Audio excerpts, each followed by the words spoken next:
Gorilla Comm going 10-8. The mission statement of my channel is the evolution of a self-reliant gray man. And this is exactly what I'm talking about. The evolution of my prepping and just general everything. So this time around, we're going to take a look at my evolution of my hammock shelter system. I think I got it down to where it's at its apex predator sort of, you know, end of its evolutionary cycle here.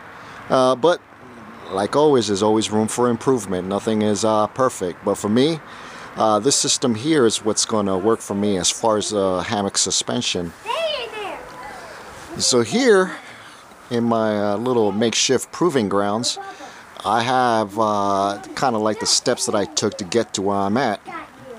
So when I first brought the hammock, I had to purchase this thing called a python strap. You know, me being a newbie, I just wanted to go with the commercial made stuff that makes sense and it's, you know, easy to adjust and all that.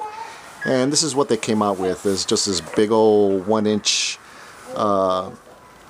webbing here with various tabs here, a tab there, tab here, where you could adjust for length. And I'm using the weight here just to put some weight on there. So this is the hammock end on this end, and this is the suspension going up to the tree. So on one end is just a loop through the end there, and you just put the whole strap through the loop there around the tree and cinch it down. Nothing special there. And how it's hooked up to the hammock is, this is the end of it. It's got like a little channel cordage there through the end of it, and you just clip on with carabiner. This is a cheap old Walmart thing or whatever, Home Depot thing,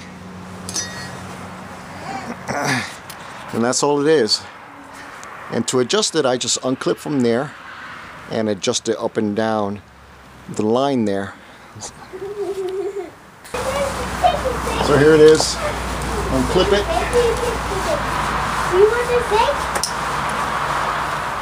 Find another suitable location for adjustment. This time I'm going to lower it.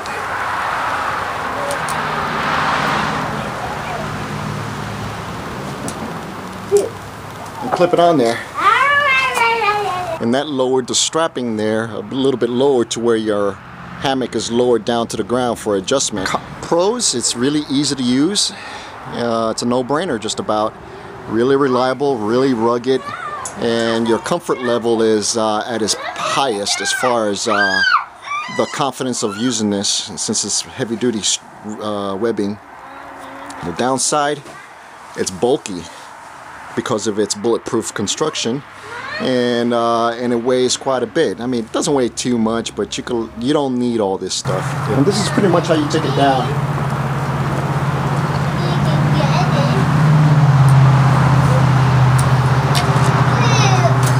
Unclip the hammer, unclip the hammock.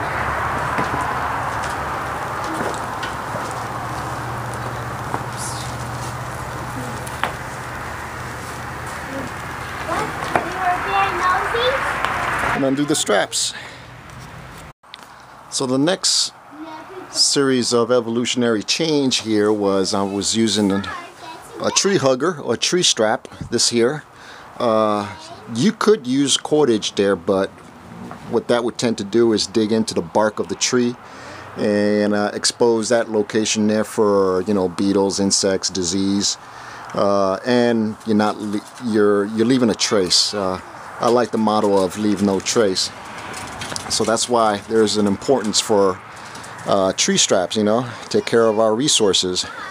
Not only that, as far as the physics side of the house, you have more surface area to grab to the tree, whereas you only have a small fraction of the cylinder here, cordage, wrapping around the tree as well. So it kind of, if you don't have your knots right, you might tend to slip down the tree. So what I got here is a Dutch clip. I brought this all in one set. Dutch clip onto a tree strap, and that's just a nifty little device there that kind of easily puts the the strapping around the tree. Here you have a Marlin hitch. You can look all these terms up on YouTube, and a lot of videos will pop up here and there. But this is pretty much what they're using now, is the Marlin. So you make this particular knot there. So you have the toggle here that keeps the knot formed and assembled there. And the whoopie sling, this particular device here, goes around the knot. And the one thing is, you have to keep in mind to keep this on top of the knot and not on the toggle, because if you could use a piece of wood here, and if you put it on the wood, it's going to snap the stick in half, and you'll fall down and stuff, where most of the pressure is being held by the knot and strap itself and not the toggle. This is just a thing to keep the knot formed. And then what you have here is a whoopie sling. And to the whoopie sling, it's connected to the hammock by a carabiner, and then the soft shackled, and this is just representing the hammock. No, you can't. So what's nice about this suspension is it's less bulk, because you only have this cordage here to worry about, and a little bit of strapping. This strap here is like 5 feet long. And you have quick adjustability. See this cordage here, one cord is kind of fed within itself, and just the sheer pressure of it constricts the rope around that rope and holds it in place. You can easily adjust if you let go of some slack here and push in by one way, you can either expand it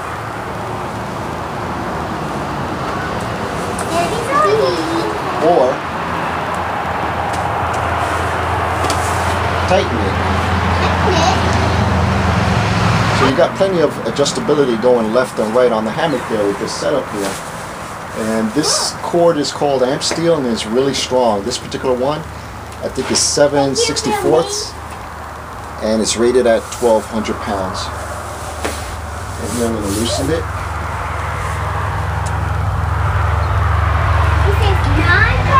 And it's just that simple. So I've used this particular setup for a year, and it never failed me. It was right on. Adjustment was easy. But I don't know, I can't leave things well enough alone, so I wanted to change it up a little bit as well. Make it more smaller, less materials. Like this here, I was wondering, why do I have to use a Marlin hitch all the time? There has to be some other knot that I could use that will do the same function. And I have found that particular knot. So overall, I did away with the Dutch clip here. I did away with the Marlin hitch. And I did away with the carabiner here on the hammock side of the house. I even did away with the soft shackle that hooks up to the hammock itself. So let me show you how quick and easy it is to disassemble this. Don't do that. Just pull the Marlin hitch out. Snake kisses baby. Okay, a snake. And that's it. So here's the end product of my setup here. So after looking at a bunch of YouTube videos on how to make whoopie slings, I winded up using a UCR type of whoopie sling, and that UCR stands for Utility Constricting Rope, or Utility Constricted Rope, something like that. And it's pretty much the same concept as the whoopie sling, but it uses half the amount of materials to do the same job. But with that pro for it, it has a major con to it, where it's less sort of, I wouldn't say reliable, but it could easily slip on you and break its constriction, and you could wind up on the floor. Along with that, I got a longer tree strap there, because some of the trees in my area are a bit bigger in diameter, and 5 foot of webbing for a tree strap wasn't cutting it. So this one here, I think, is 12 feet, and that is perfect. And then I got the utility constricting rope there. And along with a lot of YouTube videos I've seen on how to do all this and everything, knowing your knots, I mean, This is going to be an oxymoron saying, but knots will set you free. And what I do at home when I'm watching, you know, YouTube videos and there's a bunch of commentary there to get my blood boiling or whatever, or listening to music, I sit down and practice my knots. Like this one here is Siberian hitch there. This knot here is the bowline. Then I got to transition into a sheep bend knot, and so forth. So I just sit down and just practice all these knots while I'm, you know, just messing around doing nothing. So this is what I got so far. I do have a loop at the end of this to where I could cinch it around the tree there, or this post here, but I decided to go the hard way and made a Siberian hitch knot here. Yeah, really good knot and reliable. Next, I got the whoopie sling, or the UCR here rather, connected to the tree strap by way of a sheep bend knot, and this is good enough for me. It doesn't slip, and if it does, I could just put another loop onto here, or do a half hitch, and it is very secure. So I do away with the Marlin spike there, and I don't have to use toggles or anything like that, and this is solid for me. Then as far as the UCR, I made this myself, and I have a loop here, an eyelet loop that I made that's going around the end channel of the hammock there to attach it to it. Then I have another eyelet there that kind of hooks up to this end here. And what you see here is one end of the constrictor rope, and I have a prusik knot on this end. You see, when I do my adjustment, and I'm happy with the adjustment, since there's no force holding this end usually is flopping in the wind, the constriction only takes place from this point to this point. So if there's a wind or the cordage kind of works its way down there, it could break that constriction and you wind up on the floor. Well, with this, if there is a little bit of slippage, because this is brand spanking new and it feels really slippery and waxy, what would happen is it'll try to work its way down. But the prusik knot here, made out of bank line, which is waxed, so it's really tactile, and it'll grab onto the cordage there. It'll grab on that because the more pressure you apply this way, the tighter this knot will get, and it'll hold that in place. So by learning your knots and everything, you do away with a lot of hardware and simplify the whole assembly. So to loosen it, I just grab the prusik end of it and push the whole assembly down, and that'll break the constriction off of the line here, and then this piece of rope will start feeding it, giving it more length, just like so. You get to the length that you're happy with, constrict it, tighten up the prusik knot over here, and it locks into place. And I have, the way I built it is 3 feet of adjustability, so I could go 3 feet up this way or 3 feet up that way. Now to adjust it the other way is just the opposite. I just go from the bottom there, undo some slack, and push the whole constricting portion of it upwards, and get it to the length that I want. Extend the prusik upwards,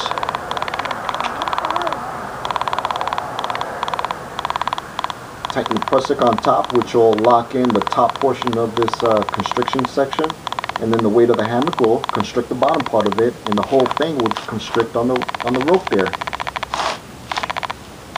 On that point, it's pretty solid. So as you can see, just using knots and the UCR, this thing is holding roughly 250 pounds worth of human flesh. So it's working for me. Less material to do pretty much a lot of things.